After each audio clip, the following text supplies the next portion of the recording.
Hello friends, आपका learn deep में स्वागत है। देखा जाए आज हम लोग विधायिका पढ़ेंगे। इससे पहले हम लोगों ने कार्यपालिका के महत्वपूर्ण पद को देखा, जिसमें राष्ट्रपति वरीयता क्रम में सबसे ऊपर आते थे। उसके बाद उपराष्ट्रपति, उससे रिलेटेड जितने भी प्रश्न थे, जितने भी क्वेश्चंस पूछे जा सकते हैं, उन सभी को हम लोगों ने विस्तारपूर्वक देखा। आज हम लोग देखेंगे विधायिका। देखा जाए विधायिका का मतलब क्या होता है। विधायिका का मतलब होता है जो विधियों का निर्माण करता है। तो देखा जाए हमारे देश में विधायिका विधियों का निर्माण दो तरह से करता है, एक संघ स्तर पर और एक राज्य स्तर पर।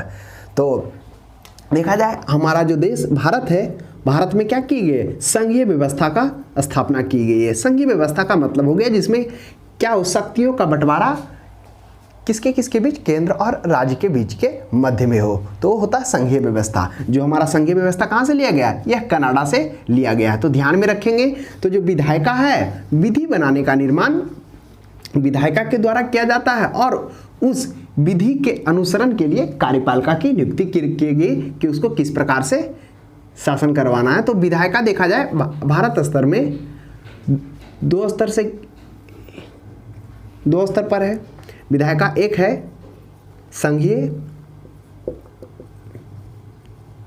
संघीय विधायिका जो केंद्र स्तर पर है, और एक है राज्य विधायिका। यानी कहने का मतलब है जो विधियों का निर्माण होता है तो वह दो स्तर पर होता है, केंद्र स्तर पर और राज्य स्तर पर। जो केंद्र स्तर पर होते हैं वह किस नाम से आना जाते हैं, वह संसद। वह जो विधायिका, जो संघीय विधायिका है, उस विधायिका के अंतर्गत एक बॉडी आता है। कौन सा बॉडी, संसद, जो क्या करता है, यहाँ पे विधि बनाने का काम किया जाता है। तो ये विधि किस प्रकार से बनती है उसे हम लोग देखेंगे। तो संसद मुख्यतः क्या होता है, 3 स्तंभों से मिलकर बना होता है। वो 3 स्तंभ कौन कौन होते हैं उसे हम लोग देखेंगे। पहला स्तंभ होता है वो राष्ट्रपति। क्योंकि हम लोग इससे पहले की क्लास में भी पढ़े थे कि संसद क्या होता है, राष्ट्रपति जो है संसद का एक अभिन्न अंग है। तो इस संसद का निर्माण राष्ट्रपति, राज्यसभा और तीसरा स्तंभ है लोकसभा, इन तीनों के मिलने से संसद का निर्माण होता है। और यह संसद क्या करती है, केंद्र में संघीय विधायिका का नेतृत्व करती है और वहां पे विधि को बनाने का कार्य करती है। तो किस प्रकार से विधि बनते उसे हम लोग एक झलक यहाँ पे देखेंगे और समझेंगे, और इनसे रिलेटेड जो भी प्रश्न पूछे जा सकते हैं वो आसानी से बन जाए।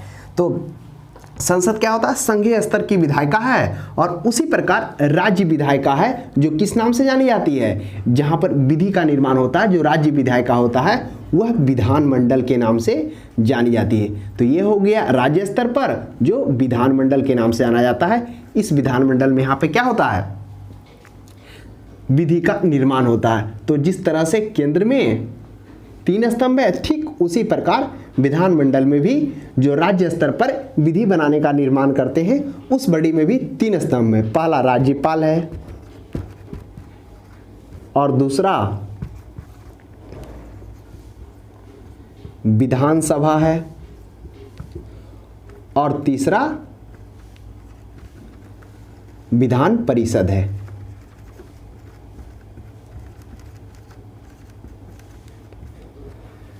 तो ये 3 स्तंभ है।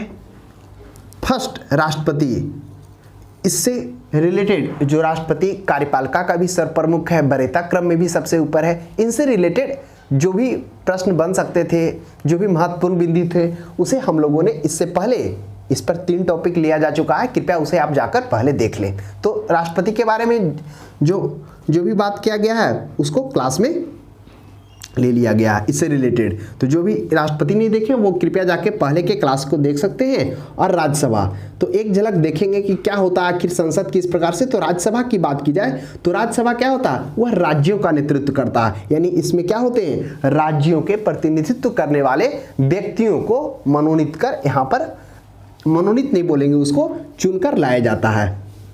और लोकतंत्र में क्या होते हैं, लोकसभा में क्या होते हैं, लोकसभा में होता है क्या, लोगों के द्वारा चुना हुआ, यानी जनता का लोकप्रिय सदन, जिसमें जनता प्रत्यक्ष रूप से वोटिंग करके वह अपने प्रतिनिधित्व को लोकसभा में भेजती है, जिसमें जनता इसमें क्या होता है, प्रत्यक्ष रूप से वोटिंग करता है। तो अगर संसद की बात की जाए तो संसद का कौन सा अनुच्छेद में बात किया गया है? 79 में। यह जो संसदीय प्रणाली व्यवस्था है यह कहाँ से ली गई है? यह ब्रिटिश से एडॉप्ट किया गया है। तो ठीक, उसमें क्या किया गया? इस संसद में 3 स्तंभ है। तो दूसरे जो राज्यसभा है, राज्यसभा की बात अनुच्छेद 80 में किया गया है, यानी 80 में, और लोकसभा का 81 में। तो राज्यसभा की बात की जाए तो राज्यसभा आखिर क्या है? इसमें क्या होता है? राज्यसभा को उच्च सदन कहा जाता है। यह राज्यों के प्रतिनिधित्व, इसमें जो भी व्यक्ति आते हैं वो राज्यों को प्रतिनिधित्व करते हैं, जबकि लोकसभा में क्या होता? वह व्यक्ति उस क्षेत्रीय संसदीय क्षेत्र का प्रतिनिधित्व करते हैं। तो यही अंतर है। और अगर बात की जाए कि राज्यसभा में टोटल सीटों की संख्या कितनी है, तो वह है 250। ये है मूल, यानी इतना सीट है। लेकिन अभी जो चुनाव होता है वो कितने पर होता है? इसको जो नियुक्त किया जाता है, जो चुनकर आते हैं, 245। 245 में से क्या होते हैं? 233 क्या होते हैं? चुनकर आते हैं, और 12 राष्ट्रपति के द्वारा मनोनीत किया जाता है। तो ये है राज्यसभा की प्रक्रिया, जिसमें राज्यसभा में किस प्रकार से आते हैं और अपना प्रतिनिधित्व करते हैं। यह जो 233 होते हैं यह क्या होते हैं? निर्वाचित, यानी चुनकर आते हैं, जिसे विधानसभा क्या करती है? अपने राज्य से भेजती है। तो यह जो सीटों का निर्धारण राज्यसभा के कैसे होता है? आप रिकॉल करिए, जब हम लोग अनुसूची पढ़े थे तो उसमें अनुसूची नंबर 4 में बताया गया था कि क्या है? राज्यसभा के सीटों का आवंटन किया गया है। एक में क्या था? भारत केंद्र शासित प्रदेश है, भारत राज्यों का संघ है। 2 में वेतन भत्ता का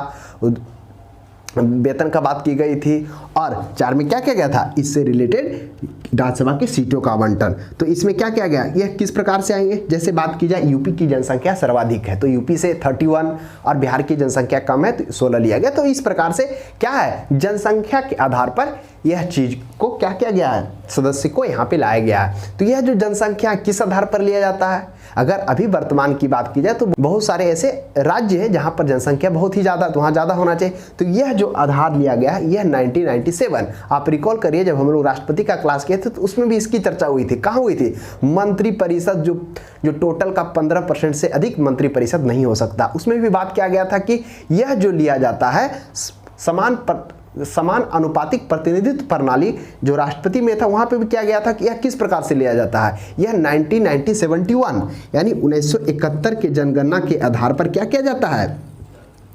इसको चुना जाता है, और वही जो जनगणना है उसी के आधार पर सीटों का आवंटन किया गया है। वहाँ राष्ट्रपति में भी हम लोग देखे थे कि 1971 के जनगणना के आधार पे भी क्या किया गया है? हर एक MP का जो मत मूल्य है, MLA का मत मूल्य, उसी अनुसार उसको कंपैरिजन किया गया है। अगर वर्तमान में किया जाता तो क्या हो जाता? कुछ राज्यों को अत्यधिक बेनिफिट मिल जाता। जैसे हाल में बात की जाए, यूपी की जनसंख्या सर्वाधिक है तो क्या हो जाता? वो अनबैलेंस हो जाता, जो समान अनुपातिक प्रतिनिधित्व प्रणाली। तो यह भी जो पद्धति है, यह भी जो राज्यसभा के सीटों का आवंटन किया गया, यह 1971 के जनसंख्या के आधार पर किया गया। और यह कब तक रहेगा? यह 2026 तक यही रहेगा, यानी 2026 तक ये नहीं बदलेगा। जब इसकी जनगणना होगी, उसका रिजल्ट आने के बाद इसमें क्या किया जाएगा? परिवर्तन किया जाएगा। तो इस तरह से हम लोगों ने देखा, ये जो 12 सदस्य हैं ये क्या होते हैं? ये मनोनीत होते हैं। मनोनीत क्या होते हैं? शिक्षा के क्षेत्र में, कला के क्षेत्र में, विज्ञान के क्षेत्र में, यानी अपने अपने क्षेत्र में सामाजिक कार्यकर्ता के रूप में। तो उस क्षेत्र में जो जो अपने होते हैं उसे क्या किया जाता है? राष्ट्रपति के द्वारा मनोनीत किया जाता है। ये होते हैं 12 सदस्य, और टोटल मिला के कितना हो गए? 245। ये अभी वर्तमान में है। इस तरह से हम लोगों ने देखा राज्यसभा जो उच्च सदन के नाम से जाना जाता है, ठीक उसी प्रकार जो लोकसभा है उसे निम्न सदन के रूप में जाना जाता है। तो लोकसभा में कितने सदस्य निर्वाचित हो सकते हैं? मूल रूप से 552, यानी लोकसभा के लिए 552 सीट का निर्धारण किया गया है। लेकिन वास्तविक रूप से अभी कितना होता है? 545 ही होता है, जिसमें क्या होता है? 443 चुनाव से आते हैं और 2 मनोनीत किए जाते हैं राष्ट्रपति के द्वारा एंग्लो इंडियन। ये एंग्लो इंडियन कौन होते हैं? एंग्लो मतलब जो वैसे अंग्रेज जो पहले अंग्रेज थे अब भारतीय हो गए, तो वे 2 क्या होते हैं? Anglo Indian.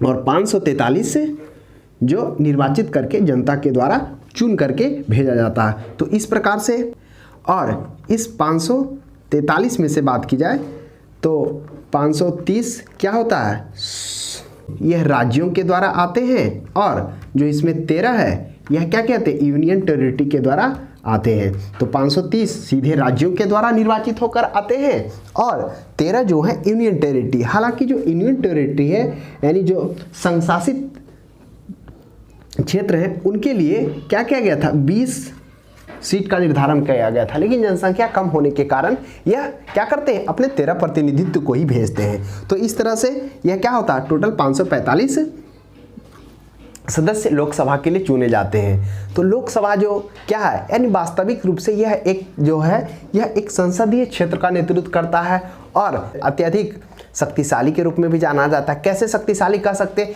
क्योंकि जिसे लोकसभा में जिसकी सरकार होती है, जिसकी बहुमत होती है, उसे सरकार बनाने का ऑप्शन दिया जाता है। तो इस तरह से क्या होता है, यह जनता का लोकप्रिय सदन होता है। लोकप्रिय इसलिए होता है क्योंकि जनता इसे स्वयं क्या करती है, स्वयं चुनकर प्रत्यक्ष रूप से भेजती है। तो जबकि राज्यसभा में क्या होता है, इसका अप्रत्यक्ष चुनाव होता है। तो प्रत्यक्ष अप्रत्यक्ष, प्रत्यक्ष में जिसमें जनता सीधे तौर पर वोटिंग में भाग लेती है, अप्रत्यक्ष जिसमें जनता के द्वारा चुने हुए प्रतिनिधित्व के द्वारा सदस्य को भेजा जाता है। तो इस तरह से हम लोगों ने यहाँ पर देखा राज्यसभा और लोकसभा, जो क्या था, विधायिका की दो शक्तियाँ, यानी जो विधायिका है उसमें दो तरह की शक्तियाँ हैं, एक संघीय और एक राज्य शक्तियाँ। उस राज्य शक्तियाँ के अंतर्गत क्या आता है, एक बड़ी इसका संसद है, जो संसद के 3 स्तंभ है, राष्ट्रपति और लोकसभा और राज्यसभा, जिसके द्वारा क्या होता है, संसद का निर्माण होता है। और यही संसद क्या करती है, केंद्र स्तर पर विधि को बनाने का कार्य करती है। तो आप ध्यान देंगे तो संसदीय स्तर पर एक विधायिका का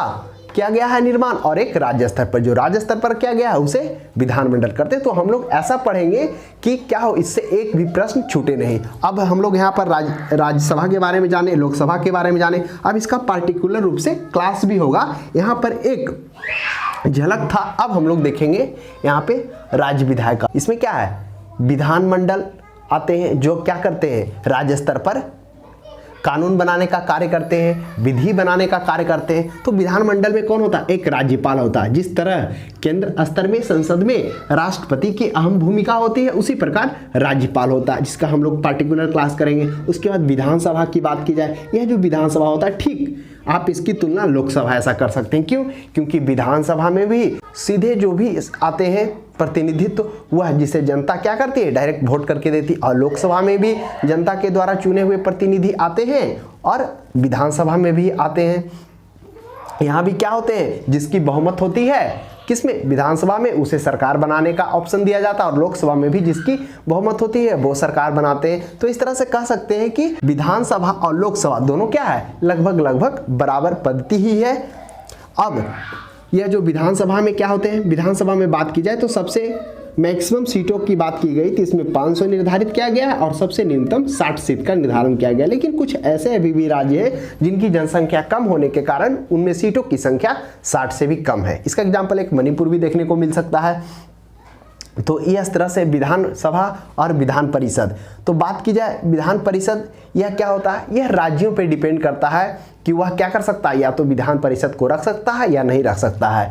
जिस तरह से संसद में 3 स्तंभ है, ठीक उसी प्रकार राज्य स्तर पर जो विधायिका जो विधि बनाने का निर्माण करते हैं, जिसको विधायिका के अंतर्गत विधानमंडल है, उसके भी 3 स्तंभ है, राज्यसभा, राज्यपाल, विधानसभा और विधान परिषद। ये सभी राज्य में विधान परिषद का गठन नहीं किया गया है, यह केवल 7 राज्यों में किया गया है। तो इसलिए मैक्सिमम जितने भी राज्य हैं वहाँ पर राज्यपाल और विधानसभा का होना अनिवार्य है। तो क्या हो गया, विधानसभा की बात की जाए तो यह भी जनसंख्या के आधार पर इसमें सीटों का निर्धारण किया गया है। जिस तरह से यूपी में जनसंख्या अधिक है तो वहाँ सीटों का निर्धारण अधिक है। और बिहार में बात की जाए तो क्या इतना है, विधानसभा में सीटों की संख्या 243 है। और विधान परिषद के लिए क्या होना चाहिए कि विधानसभा के सदस्यों का 1/3 सदस्य से कम वह विधान परिषद में होना चाहिए। तो 1/3 से 75, 75 या 225, जो कि क्या है 243 से कम है। तो इस तरह से ये विधान परिषद के संरचना की व्यवस्था की गई है।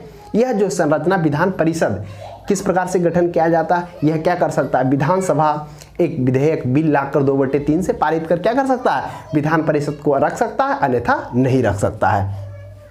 तो इस तरह से हम लोगों ने यहाँ पे देखा राज्य की विधायिका और केंद्र की विधायिका। केंद्र स्तर पर हम लोगों ने देखा जिसका एक बड़ी संसद होता है, और राज्य स्तर पर जो विधानमंडल कहलाता है।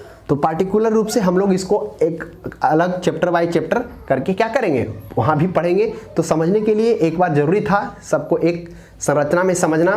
तो अब हम लोग आगे समझते हैं कि विधान परिषद वो कौन कौन से राज्यों में है, उसे हम लोग एक डायग्राम के द्वारा बाकी कुछ पार्ट को समझते हैं। ये हम लोग देखेंगे, इधर था विधानमंडल। विधानमंडल की 3 संरचना थी, कौन कौन थे, राज्यपाल था, उसके बाद विधान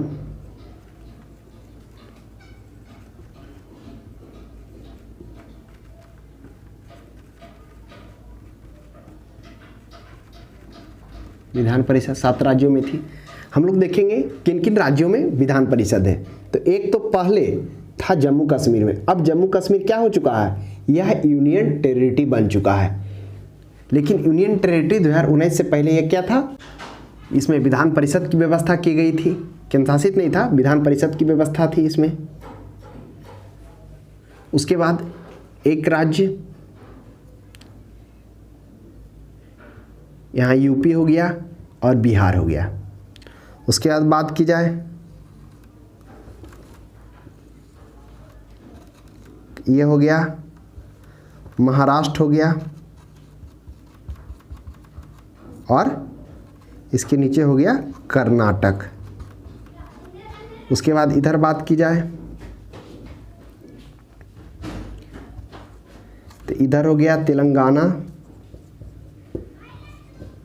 और ये हो गया आंध्र प्रदेश।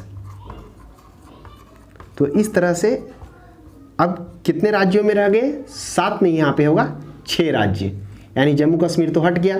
तो अब 6 राज्यों में विधान परिषद, यूपी बिहार, जो दो नज़दीक हैं, यूपी बिहार, महाराष्ट्र कर्नाटक, तेलंगाना और आंध्र प्रदेश, ये 6 राज्यों में केंद्र शासित प्रदेश देखने को मिला है। तो आप ध्यान में रखेंगे, प्रश्न कभी कभी यहाँ से भी पूछ दिया जाता है। तो इस तरह से हम लोगों ने आज देखा, क्या देखा, विधायिका। तो एक बार थोड़ा सा रिकॉल कर लेते हैं। विधायिका में हम लोगों ने क्या देखा कि विधायिका जो है, भारत एक संघीय व्यवस्था है। आखिरकार यह जो संघीय व्यवस्था है वह कनाडा से लिया गया है प्रणाली, और संघीय का मतलब ही होता है जिसमें शक्ति का जो विभाजन है कुछ केंद्र और कुछ राज्य पर है। तो इस तरह से संघीय व्यवस्था, 2 प्रकार की संघीय व्यवस्था का हमारे भारत में वर्णन है, एक राज्य विधायिका और एक संघीय विधायिका। कौन कौन 2 विधायिका हो गए, एक संघीय विधायिका और एक राज्य विधायिका।